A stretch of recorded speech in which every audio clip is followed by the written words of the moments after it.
Discover the tips and strategies that will help you achieve your retirement goals. I'm your host, James Knoll, and this is the podcast dedicated to helping you retire well. It all starts right here on Ready for Retirement.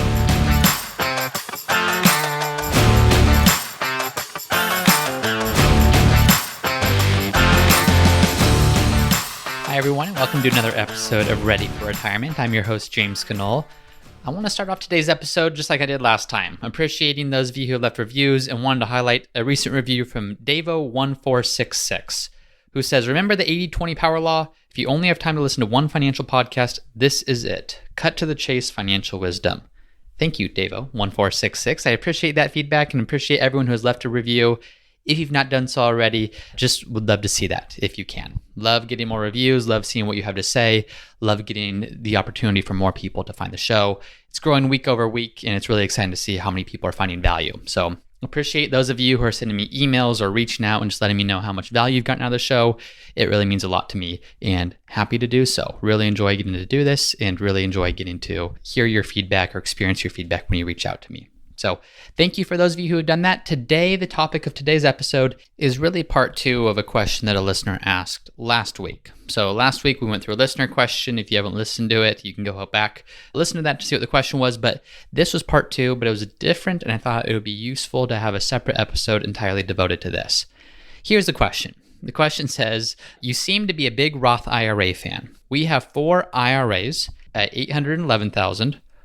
1,375,000, 365,000, and 65,000. At what point or in what order and why would you consider converting them to Roths or Roth IRAs? Once again, thanks for being an honest and approachable CFP and podcaster. Well, you are welcome, and thank you for being a listener, and really appreciate the question. So you're right. I do love Roth IRAs. I am a big Roth IRA fan, and that's because I love helping people pay as little money in taxes as possible so they have more money to do with it what they'd like.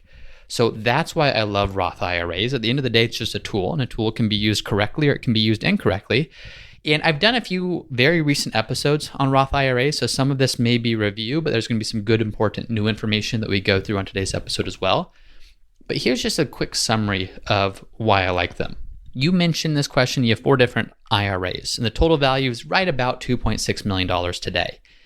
Now, I know from your last question that you're 59 years old, so I'm just going to assume, and this probably isn't the case, but let's just assume that from now until 72, you don't actually touch your IRAs. You let the tax-deferred growth just keep happening on those accounts, and you live on other accounts, whether it's savings or Social Security or non-qualified investments. Well, if you do that, and if your money grows at 6% per year, then the $2.6 million that you have today in traditional IRAs will grow to about $5.6 million by age 72. So that's great. You made $3 million on your money, but all that money is pre-tax. And when you turn 72, it's the magic age where the IRS is going to require you to take what are called required minimum distributions. So required minimum distributions, it's a percentage of your account balance you're going to be required to take out each year. And at age 72, the required distribution on a $5.6 million portfolio would be approximately $215,000 per year and increasing from there. So $215,000 the first year, but then higher and higher in each subsequent years as the required percentage of distribution goes up. So a couple of things that does. That pushes you into a higher tax bracket. Keep in mind that's $215,000 per year on top of Social Security, which is going to be taxable to you as well, and on top of any other income that you have, whether it's pension or whether there's other dividends or capital gains or other things that you have. So that's just going to push you into a high tax bracket. I like Roth IRAs for many reasons, but one of the reasons is, of course, Roth IRAs don't do that. Any money that you pull out of a Roth IRA is completely tax-free forever. Another benefit is there's no required minimum distribution for Roth IRAs. So when you turn 72, if you don't need to take that money out, you don't have to take that money out. You can let it keep growing and keep compounding, and that's all happening completely tax-free until you decide to use those funds or until you decide to pass them on to future generations if you don't fully spend them through in your lifetime. Now, another benefit is Roth IRA distributions don't impact other taxes like IRMA surcharges. So IRMA surcharges are the premiums you're paying for Medicare. When you're paying for Medicare, there's different parts A, B, C, D. Part of that is technically or quote unquote free, meaning you just paid for it over the course of your lifetime by paying into payroll taxes. Other parts are based upon your income. And the higher your income, the higher your surcharges on Medicare taxes, and Roth distributions don't count against that, whereas IRA distributions do. So there's some little things like that as well that are kind of some hidden benefits of Roth IRAs. With that being said though, it does not always make sense to do Roth conversions. There are certainly cases, believe it or not, where I would actually recommend against Roth IRA conversions. So what this episode is going to touch upon is exactly what you asked. At what point would you consider making conversions to Roth IRAs? And in what order would you consider making conversions to Roth IRAs? So let's start going through when you should consider a Roth IRA or Roth conversion, and when it maybe just probably doesn't make sense to convert it. Now, number one, the first time that you should consider a Roth conversion, the most obvious answer is when income is lower. If your income is lower, you're in a lower tax bracket, and if we know that you're going to be in a higher tax bracket in the future, let's take advantage of those low income tax years and convert a piece of your IRA into your Roth IRA. Now, I'm not going to go through a full breakdown because if you just look 4 episodes ago, in episode number 50, you'll get a full breakdown of an actual example that we walked through to see how does that happen, or how do you think about that. So check out episode number 50 to get a full breakdown or a more comprehensive breakdown. But in general, if you are in a year where your income is lower and your income taxes are lower, that could be a good time to consider a Roth conversion. Number 2, when the market is down. So why does that matter? The market doesn't impact your taxes. No, it doesn't. You're right. But here's why that can be such a strategic way to think about it. Let's assume that you have $500,000 in a traditional IRA, and that whole $500,000 is invested in some S&P 500 ETF, as an example. And let's say that you look at a tax strategy and you make it your goal to convert $50,000 per year from your IRA to your Roth IRA over the next 5 years. You've identified that's the amount that will keep you under certain tax thresholds and set you up for a lot of tax-free income in the future. Well, if you're going to convert $50,000 per year, that represents about 10% of the account balance. So in year 1, if you do that, you now have 10% of your money in your Roth IRA and 90% in your traditional IRA. As that money grows from there, 10% of the growth is happening in your Roth, 90% of the growth is happening in your traditional. Now let's assume that there's a significant market decline. And let's say it's a serious one where the market drops 50%. Well, now all of a sudden in your IRA, you don't have $500,000, you now have $250,000. The market dropped a whole bunch. Now, most people, when this happens, they panic and they can't wait for this to recover and they can't wait for that downturn to be over. I look at this as a huge opportunity of wait a minute, the market's down 50%, great. If we assume that it's going to recover, and let's assume that you're diversified and so that you know over time it will recover, let's take that for granted for an assumption or for a second. Let's look at it instead from the standpoint of now all of a sudden, if we convert $50,000 from your IRA to your Roth IRA, that represents 20% of your total account that we can convert. Well, now as the market recovers and as it keeps growing, 20% of that growth is happening in your Roth IRA and only 80% is happening in your traditional IRA, as opposed to 90 and 10 like in that last example.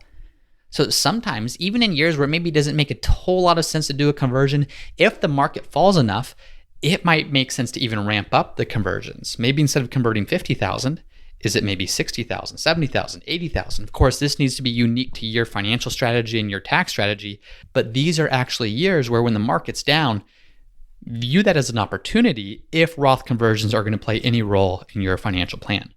I remember a year ago or last March of 2020, as the market was dropping, for clients where we had set up a Roth conversion strategy at the beginning of the year, because we did a projection of their income. We knew how much we should probably convert to Roth IRAs because we knew what their future tax liability was going to be based upon their IRA balance. We put our foot on the gas pedal. We accelerated some of those. We said, can we convert more at this time? Because what's happened, and none of us had any idea things would recover this quickly, but what's happened is as the market's recovered, most of that growth, or more of that growth at least, is now in their Roth IRAs and less is in their traditional IRAs.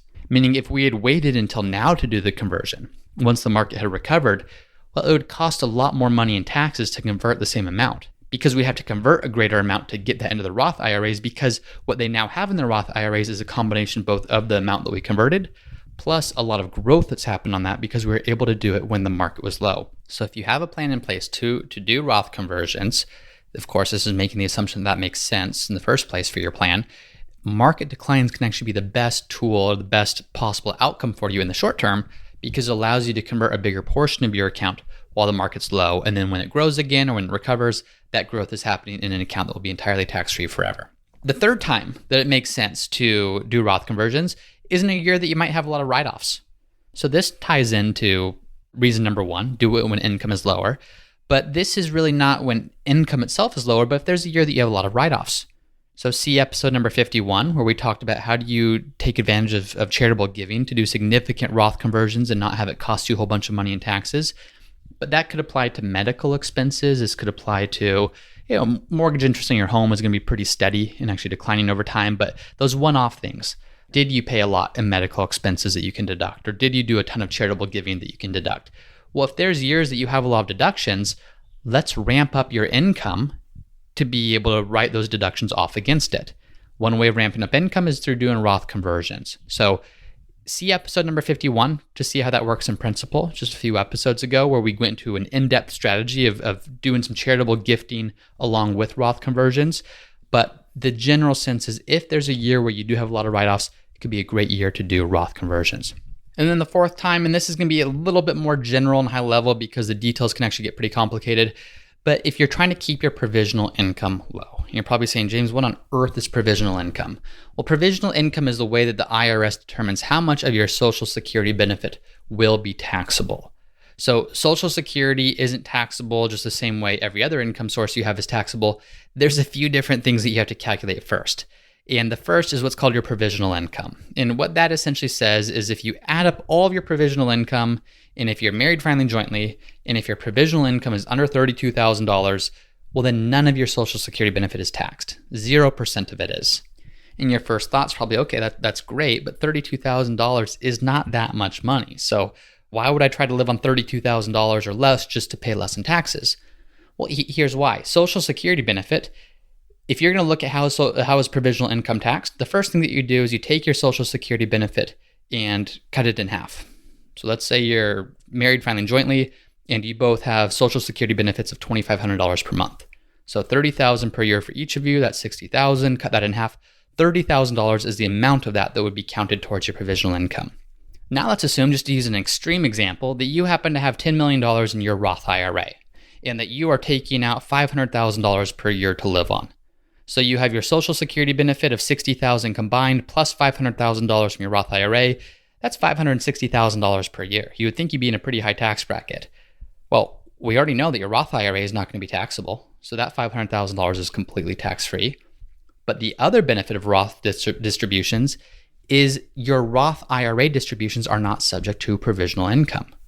So when you're looking at what do you owe on Social Security, the amount that you're receiving, $30,000 of that in this example is going to be counted towards your provisional income, but $0 of the money you're taking from your Roth IRA will be included in your provisional income.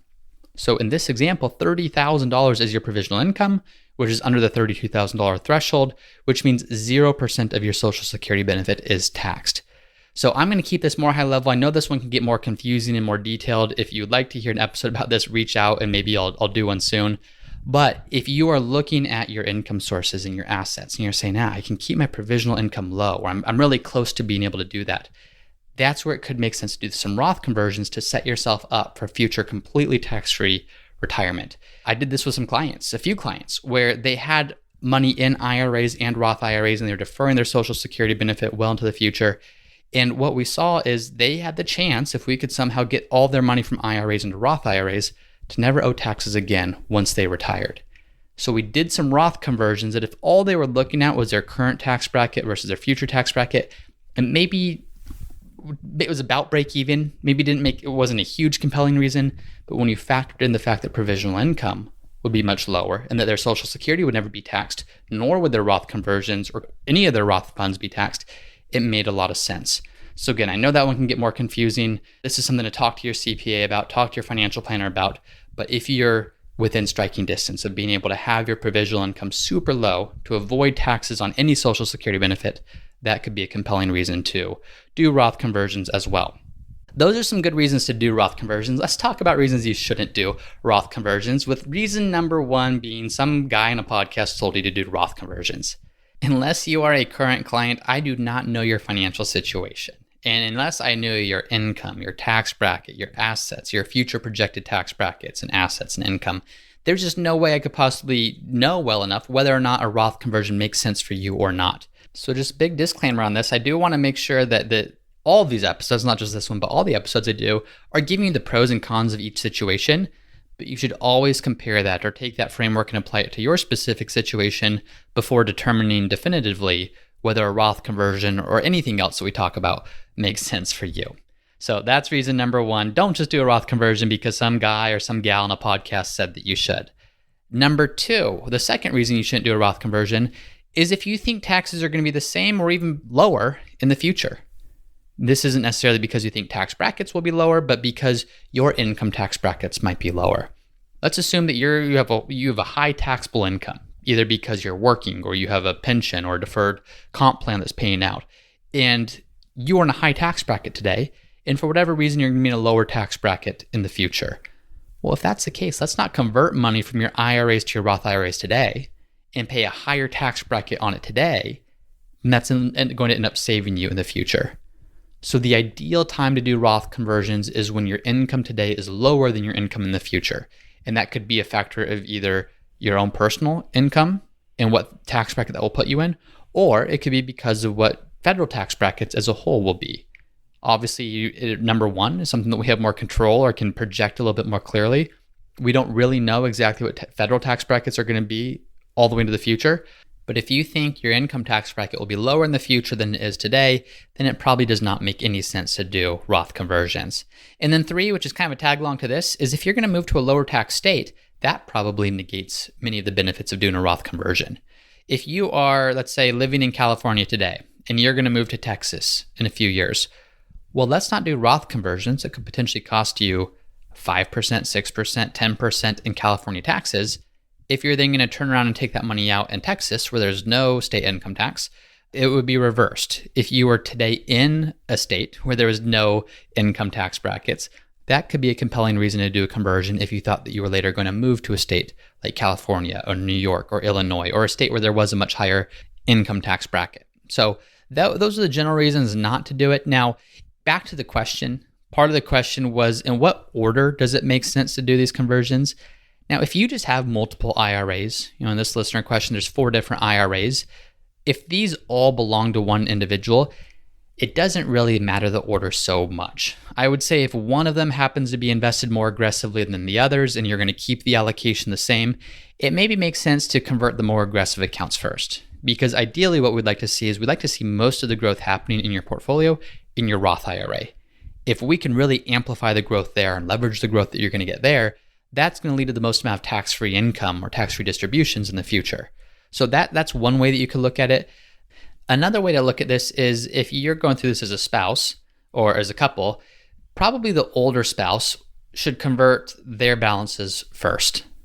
So if you have husband and wife and they both have an IRA balance and one is 65 and one is 60, whatever spouse is 65, probably convert their balance first simply because they will be at their required minimum begin date earlier. They will be forced to start taking required minimum distributions earlier. So if you can start to shift their assets from their IRA to their Roth IRA first, it's just going to give you more leverage, or it's going to give you more flexibility of not having to take such high required distributions in the future. So in general, if you're going to convert accounts first, I would recommend converting the more aggressive of the accounts. The accounts will likely get more growth over time. And if you have a spouse that you're doing this with, whatever the older spouse is, it probably makes more sense to convert their IRAs to Roth IRAs first. That being said, run this by your financial planner, run this by your tax planner, make sure that you're doing these projections as you go through it, because these little tweaks, these little differences might not seem like they make much of a difference, but when you compound some of these things over years and years and years, it has a really, really dramatic impact. So that is it for today. Hope that was helpful. Thank you again for your question. Thank you again to everyone just for being a listener. Really enjoying getting to do this, and thank you for being part of this all. Have a great week, and I will see you all next time. Thank you for listening to another episode of the Ready for Retirement podcast. If you're enjoying the show, please subscribe and let me know by leaving a 5-star review. And as always, for a list of the notes and the resources mentioned in today's episode, you can find those at the Ready for Retirement website, which is readyforretirement.co. That's readyforretirement.co. And if you have a question that you would like for me to answer in a future episode, then you can also go to the Ready for Retirement website, readyforretirement.co. There's a page called Submit Your Question where you can submit a question for me to answer in a future episode. Thanks as always for listening, and I'll see you next time.